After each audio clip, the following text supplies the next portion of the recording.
All right, let's dive into a story that's gonna pull the rug right out from under your feet. It all kicks off with one simple, but honestly pretty terrifying question. Seriously, just think about it for a second. What if you woke up tomorrow and tiny but absolutely undeniable details of your life were just wrong? We're talking your name, your family, even your own past. I mean, where would you even start? Well, this explainer drops us right into that nightmare. We're following a guy named Lin Yan, and we catch up with him at the exact moment his world starts to feel, well, misaligned. It's subtle at first, but it's about to unravel everything. So it all begins with this bizarre time jump. Lin Yan remembers clear as day getting on a train at 6 p.m. The next thing he knows, he kind of snaps back to it, looks at his phone, and it's 3 a.m. But here's the thing. It doesn't feel like he just lost 9 hours. No, it feels more like time itself was, I don't know, rewritten, like someone hit edit on his reality. He's disoriented, right? So he stumbles out into this rainy night and ducks into a convenience store, probably just to get out of the downpour. But inside, the clerk, this young guy he's never laid eyes on before, greets him like an old friend. I mean, a shocking level of familiarity, as if he's a regular who comes in every single day. And then the clerk says something that's, on the surface, super friendly, but underneath, it's just deeply unsettling. He goes, "Hey, you forgot your transit card yesterday. I kept it for you." You know, it seems like a simple, nice gesture, right? But is it? Or is this the very first clue that something is fundamentally broken? And boom, here it is, the first real glitch in the Matrix. Lin Yan takes the card. He knows his name is Lin Yan, but the name printed right there on the plastic, it's Lin Yun. When he points this out, the clerk just kind of laughs it off, saying, "Oh yeah, you've mentioned that typo before." Just a casual, dismissive explanation for what feels like a massive crack opening up in his reality. Okay, so that little mistake on the transit card, that was just the tip of the iceberg. Because when Lin Yan gets back to his apartment, he discovers this glitch. It isn't just some random thing out in the world. It has followed him home. His entire identity is being actively overwritten. He boots up his computer, and the evidence is it's undeniable. First, his desktop wallpaper is now this black and white photo of some kid he's never seen. Then, he spots a new folder for a photography club, a club he never joined, located in a part of the country he's never even visited. And the final nail in the coffin? He clicks on a video file, and he hears a total stranger's voice call out his name, like they're best buds. So you see what's happening, right? As the world outside of him is shifting and changing, the world inside his own head starts to crumble. He can't trust his own computer screen, and pretty quickly, he realizes he can't even trust his own memory. He's grasping, trying to anchor himself to his own past, but the ropes just keep slipping through his fingers.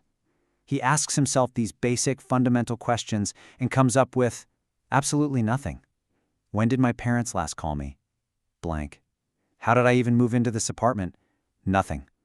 The memories that should be solid are just gone, like they're just thin, brittle pages blowing away in the wind. Okay, so his digital life is totally corrupted. His own mind is failing him. He's desperate. He scrambles for one last possible anchor to what's real. Something physical, something he can hold. His old paper diaries. So he pulls these diaries out from under his bed and he cracks one open. And the handwriting? It's 100% his. He'd recognize his own messy script anywhere. But the words, the actual content written on the page, it's completely, totally alien to him. And the contradiction here is it's jarring. In his reality, it's simple. He has never been to a city called Chiayi. He doesn't know anyone named Yi, period.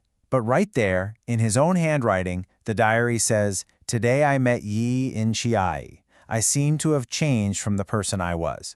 It's his life, documented in his own hand, but it's a version of his life that he never ever lived. And it just keeps getting worse. The contradictions are piling up, and each one cuts deeper than the last. He knows he's an only child. That's like a bedrock fact of his life. But then, as he's desperately scrolling through his phone contacts, he finds an entry. It's labeled brother. The name is Lin Yuyan. A brother? He has a brother? Who in the world is this person? Picture this. He's just on the floor. His whole world has shattered into a million pieces. And in this moment of total despair, he turns to the very last page of the diary. And there, written in his own hand, is one single sentence that flips the entire script. It says, "If you start to doubt everything, that is when you are recovering your memory." Whoa! So this isn't a mental breakdown, it's a breakthrough. All this confusion isn't him going crazy, it's him remembering a life that was somehow erased or taken from him. And in that moment of clarity, he realizes something else. He is not alone. Someone is watching him. And right as that sinks in, this new thing happens. A sound. It starts to fill the room. It's a low mechanical hum. You know that sound an old air conditioner makes when it kicks on? It's exactly like that. So naturally, he looks up at the wall, but there's no AC unit. There's nothing there at all that could be making that sound. The hum isn't just in the room around him. He starts to realize it's coming from somewhere, deeper, maybe from inside his own head. He closes his eyes, trying to focus, and that humming sound is suddenly replaced by a voice, a clear, soft whisper right in his ear. And the message it delivers, well, it confirms his absolute worst fears and reveals a whole new level of terror. The voice says, "Please prepare to accept the second phase of observation. Countdown, 72 hours. And that's where we leave him. He isn't losing his mind. He's recovering a life that was stolen. But now he's on a clock. His time is running out. And it really leaves us all with a pretty fundamental question to chew on. If your memories, the literal building blocks of who you are, can be edited, changed, or completely rewritten, are you even still you?